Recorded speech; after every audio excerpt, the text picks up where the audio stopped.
right? How do you think? Yeah. Okay, going back to the what we discussed, we did back to the poverty. What was that? I forget. Poverty? No. Populism? Populism? What is that? Populism. Populism. Yeah. Do you want to show something? Let's go. My goodness. Here.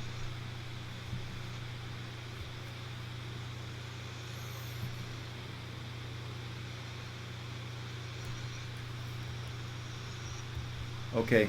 Yeah, we looked at inequality in German society, and one of actually one of the possible recipes to restore more like a more egalitarian system, a more equal system. That's the system of the universal basic income. Universal basic income. Are you going to show Germany? No. The universal basic income is a system where basically people are considering to provide, for example, in the United States, $1,000 to every citizen every month. You showed in last the week. US? In the US. Only in the US? In the US, In the US. yeah. So it's called a universal basic income, but actually, it's universal means universal only in terms of it applies to everyone equally You talking within a about country. Elizabeth Warren? Not Elizabeth Warren. I'm talking about Yang, Michael Yang. Michael Young? Michael Yang, who You show he's a that? Democratic candidate. You showed that last week? 2 weeks ago, I think. You show it again? You don't know? You haven't seen Michael Yang? Universal Michael Yang. Where are you? I think this is Joe Peterson. Andrew Yang. Sorry, Andrew Yang. Did we see it before? Yeah, we saw it. Well, I will show you just a fragment, but we saw it. Yeah, I remember. It's okay, go ahead.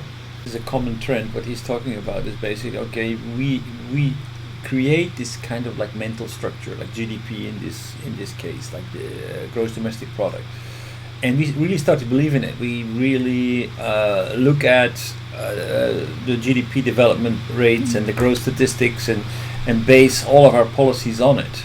And so GDP has become kind of like a holy indicator of whether we're doing good or not good. The same thing we were talking about before. What was it when whether something is legal or something is immoral? That is a matter of definition, but in our today's world, we are very easily fall victim to our own models of reality, and I think that is a big risk. But what he's talking about is the abstract idea of a GDP. GDP doesn't reflect what is good for us as people, and that is something that he's warning for, and I think that is a very good warning, and something that we always need to question. Is this something that we want to measure as something good or bad, or is there more nuance to it? I don't understand. Is it really? GDP per person does not show the real world? No, it's not. Because, for example, what he's saying, that the GDP is awarding almost zero value to caregivers, because they are not their contribution to GDP is very limited, because their salaries, their financial remuneration for caregivers is very limited.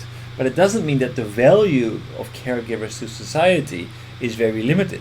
So in that respect, GDP doesn't reflect what is good for us as people. It means what he's talking about, for example, by person, they are not evaluate accurate, Exactly. result of their power. Right.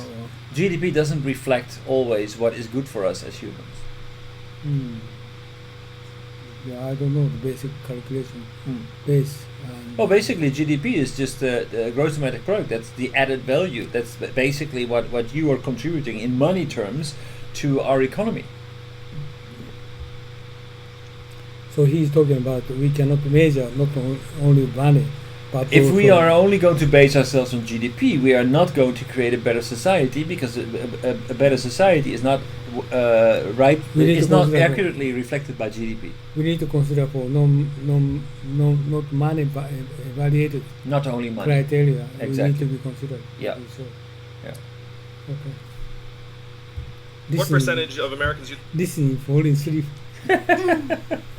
Right? He has a very quieting voice, so I see both of you are getting a little bit sleepy. Yeah. I didn't get much sleep Ah! recently anyway. So me neither. like their jobs right now? I'm sure you all like your jobs, but but most Americans do not. Environmental quality. If we create a more holistic measurement for the economy, we would also create touch points for many more Americans, particularly those who are about to be displaced from the workforce or have already been displaced, to be able to participate in meaningfully. All right, I have three big critiques that I need to go through with you. Those are basically cost, inflation, and laziness. Let's go through them in that order. Cost. You're proposing $1,000 for every single person in this room, every single month, every single, 280 million Americans every single month. $12,000 for 280 million people. Well, it's only adults, so it only- shrinks it a bit. It's only adults. Well, yeah, but the population is like 320 million, so I was trying to do a fast mental math on that. 250 million people, let's say. How much is this going to cost, and can we afford it? Yes. So the headline cost is about $2.4 trillion per year.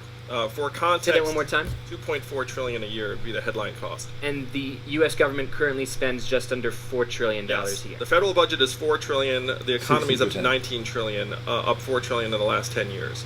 So 2.4 trillion seems like a lot, but if you break it down, it actually becomes affordable very quickly. Now, the big change we need to make is we need to be in position to harness the gains from artificial intelligence and new technologies. The big winners from those technologies are going to be Amazon, Google, Apple, Uber, like the mega tech companies with trillion-dollar valuations. And the trap we're in right now is that they do not pay a lot of tax. Amazon's trick is we didn't make any money this quarter, no taxes. Alphabet's trick is it all went through Ireland, nothing to see here. And so as these companies soak up more and more value, the public's going to be seeing less and less, even as the opportunities disappear.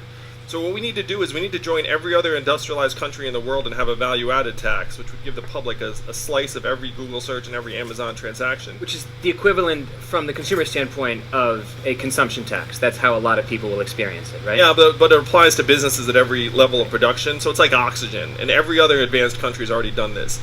Because our economy is so vast, a value-added tax at even half the European level would generate almost $1 trillion in revenue for the U.S.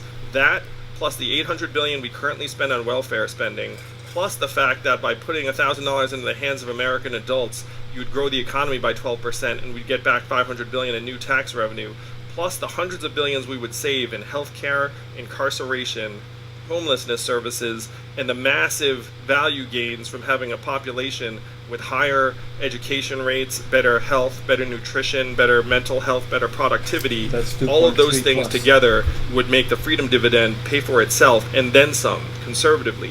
We have to start investing in our people. Good companies invest in their people, but then in the public space we say, oh, we have to try to treat everyone like costs and avoid spending money. And that's the opposite of what we need. We need to reverse the mindset of scarcity with a mindset of abundance. And the best way to do that is to secure Americans' futures. Okay, so when some economists hear mindset of abundance, What is it? He tried to get money. He said value-added tax. What do you mean? A value-added tax. Yeah. So basically,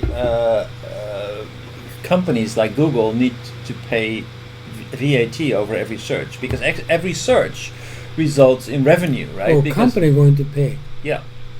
Yeah. How are they going to get the value-added tax from them? So basically, what you see is that whenever somebody searches Google, right, they will get these advertisements, and the advertisement, once they click, they make money. So Mm. Google makes money.